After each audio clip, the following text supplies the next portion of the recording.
It is a small metal sphere that beeps occasionally as it passes over the world. Many Americans are wondering if bombs could be the next thing launched from Russia. However, the real question is, what will the Americans do in response? The first picture of Sputnik released by Russia.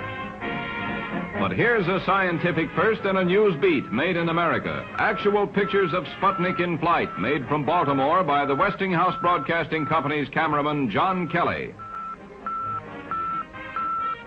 Down under, too, they're looking up. And from Sydney, Australia, comes these films of Sputnik in the skies of the Southern Cross.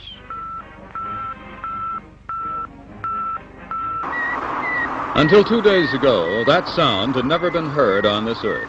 Suddenly, it has become as much a part of 20th century life as the whir of your vacuum cleaner. Is it possible that it is transmitting a code, not just a beep signal for radio listening? Yes, it's quite possible that it's transmitting a code, but we don't realize what the code is, of course. Why and how did the Russians beat us to the draw? Although the main Soviet papers today devote more than half their space to the satellite, with front-page banner headlines such as rarely seen in this country, there are precious few scientific details being divulged. The headlines are about glorious victory of Soviet science, or, as the Communist Youth paper says in a banner, the first in the world is ours. The stress is on exploiting the satellite as a political and propaganda triumph. A Pravda editorial says, no social system is so interested in developing science as the socialist system. Our scientists have achieved outstanding results with the effective support of the Communist Party and Soviet government. A dog right out of the world's attention today. In a masterpiece of propaganda timing, the Soviet Union announced it had launched Sputnik No. 2, carrying a live dog, reportedly history's first space traveler.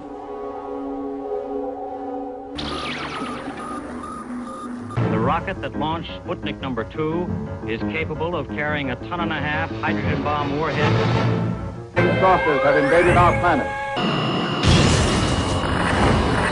And the Americans who swept this one out at Cape Canaveral know their fledgling is on the spot.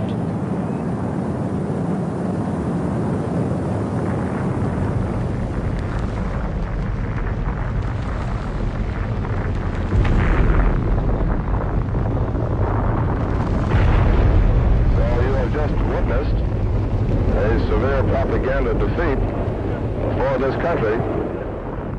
Today, January 31st, 1958, the United States has successfully launched its first rocket into orbit around the Earth. Looks as if the Soviet Union may have some competition. The world will remember the day we reached orbit.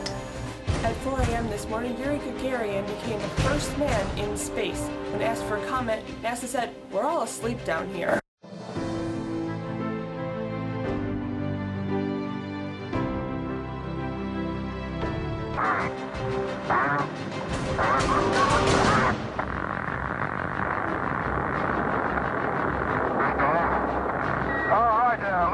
The clock is started. Yes, sir. Reading you loud and clear. Freedom 7 has launched from Cape Canaveral, Florida this morning with the first American astronaut aboard, Alan Shepard. This 15-minute flight will take them 12 kilometers above the Earth.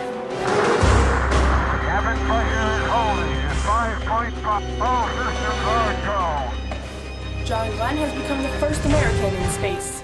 3, 2, 1, 0. Ignition.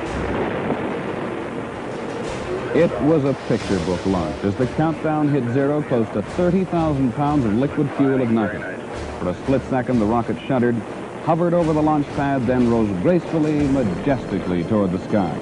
For a period of about 20 minutes today, astronaut Edward White walked in space. I consider what Ed White did a significant advancement in the spaceflight operational capability of the United States.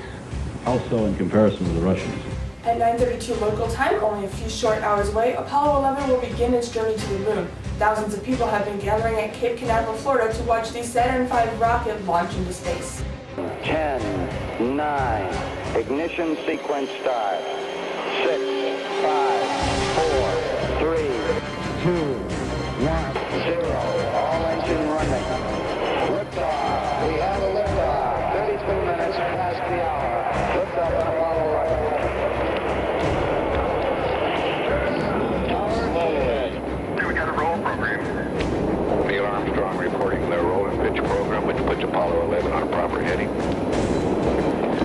distance 2 miles.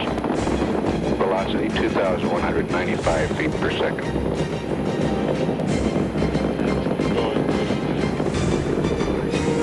That's 9,000 miles an hour. Confirmation that the Apollo 11 could now get into orbit. President Johnson in the VIP stands with Lady Bird Johnson, obviously relaxed, happy at the way the launch went, and Vice President Agnew next to the President. At this moment, Apollo 11 is nearly 35,000 miles out from Earth and heading for the Moon at 7,000 miles an hour. Everything about the mission has gone so perfectly that a mid-course correction due early tomorrow morning won't now be necessary. There have been 2 small errors. They did use a fraction too much fuel in a maneuver just after they left Earth orbit, and the second error was gratifyingly the computer's fault. We now learn that launch this afternoon was 724 milliseconds late. Tomorrow they have a fairly relaxing day ahead of them, with plenty of time to wonder if the Russian Luna 15 has pipped them at the post. Gerald Bankov said that Luna's on a course different from any other Russian moon probe, and one that could well take it to a lunar landing. If it's going to scoop up moon rock, it should be getting down to the digging on the surface sometime tomorrow morning. No mention of all this in conversations between Mission Control at Houston and the Apollo crew. No mention of much other than the barest technical details. Although perhaps the crew are going to be a little bit less cold than we thought they were going to be. Just now, Mission Control asked them why the long period of radio silence, and they answered that wasn't radio silence. That was a sandwich in my mouth. Over 500 million people are watching on their television sets as the Eagle touches down on the surface of the Moon. 30 hours of continuous coverage of the lunar landing. Good day from ABC Space Headquarters in New York. It is July 20th, 1969, and man is about to land on the Moon. It is a tense moment as everyone tuning in on their tellies waits for the landing. This is the International Arrivals Building, Kennedy Airport, with a big display board there. 4 forward, drift into the right a little. 30 seconds. Forward drift. Tranquility Base here. The Eagle has landed. Roger, Tranquility. We copy you on the ground. You got a bunch of guys about to turn blue. We're going to be busy for a minute. Armstrong is on the moon. Neil Armstrong, 38-year-old American, standing on the surface of the moon. On this July 20th, 1969. That's one small step for man, one giant leap for mankind.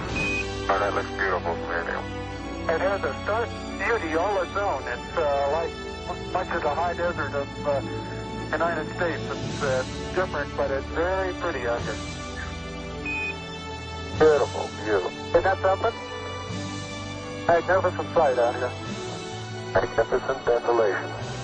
Tranquility Base, Houston. Guidance recommendation is pings, and you're cleared for takeoff.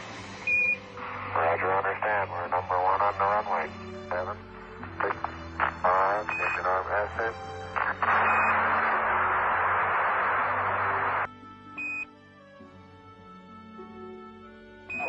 Apollo 11, this is Hornet, over. Apollo 1, this is Apollo 11, reading you loud and clear. Our position 1330.